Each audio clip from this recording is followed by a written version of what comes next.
The first point I would like to share with you, and I think it reflects your thinking also, is that our first responsibility is to build our own country. Security is important. Resources needed for security should be provided. But security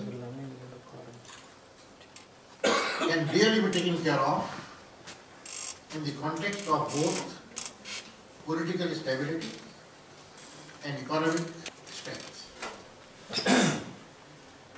History tells us that whenever equation between economic and military power has changed, and economy is not in a position to support the security dimension, countries have slipped into oblivion. So the economic basis and the political stability both are extremely important. First priority must be given to them. Second point that emerges is that for Pakistan, nuclear deterrence is a must. There had been national consensus, and I am sure there is national consensus, irrespective of the few voices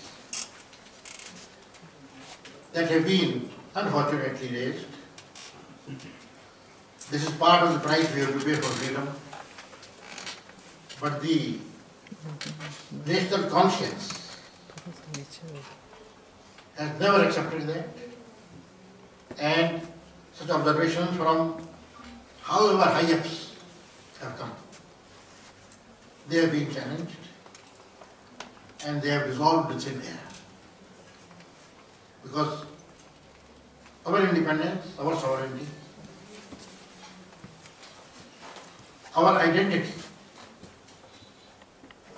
they are the most important concerns, and on those we will never make any compromise.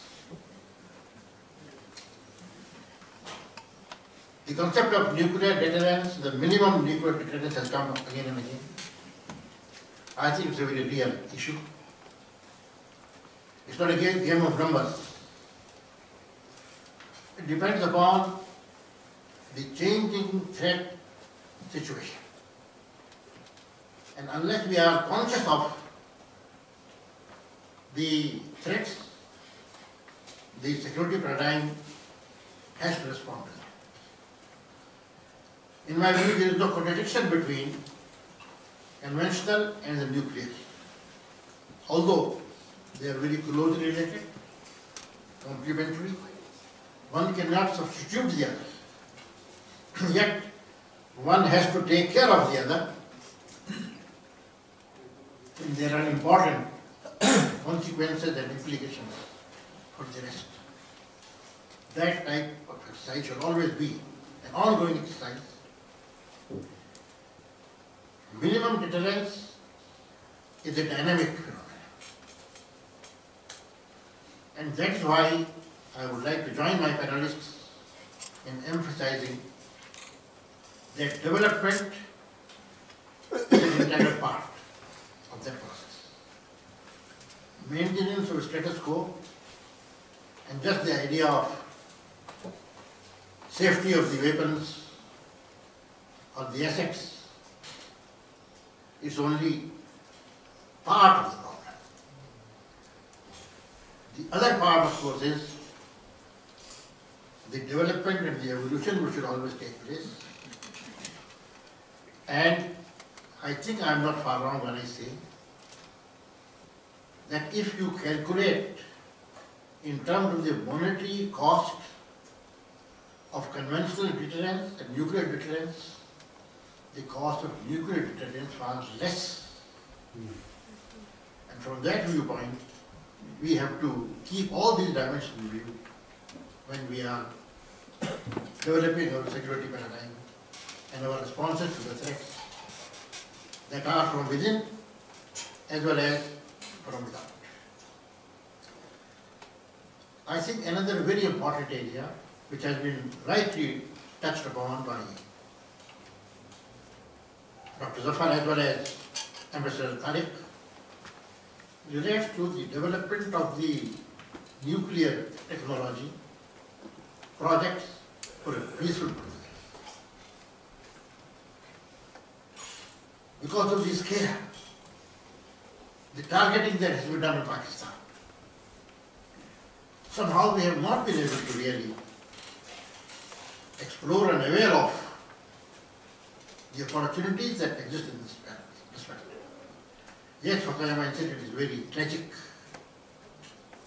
but that does not mean that nuclear source of energy and nuclear technology for other purposes in any way should be written off. And in most of the Western countries, the contribution that nuclear technology for peaceful purposes, particularly energy, is something over 20 to 30%. In Pakistan, it's less than 1%. So I think it's a very important area, and that also enables you to build up the expertise which can have multiple uses. So I think this is another area which has to be kept in view. Finally, I would come to the suggestions which Ambassador Tariq has given.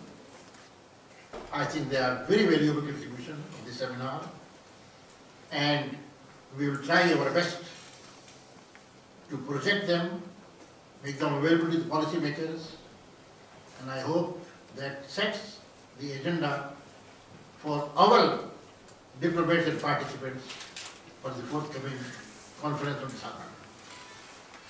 Finally, we must always realize that war is not something that one would like. Yet, security and preparedness to defend yourself is something which can ignore only at our peril. So while I am against the idea of a society being turned into a security state, I firmly believe that security dimension is a pivotal dimension. The defense, the military part of it, and along with that the human and the economic part of it should be taken care of. And that is how, in an integrated manner, we can safeguard our freedom, protect our sovereignty, and achieve our socio-political ideals of establishing a progressive Islamic welfare state, which on the one hand provides security and opportunity to the people, and on the other plays a role in promoting peace and goodwill.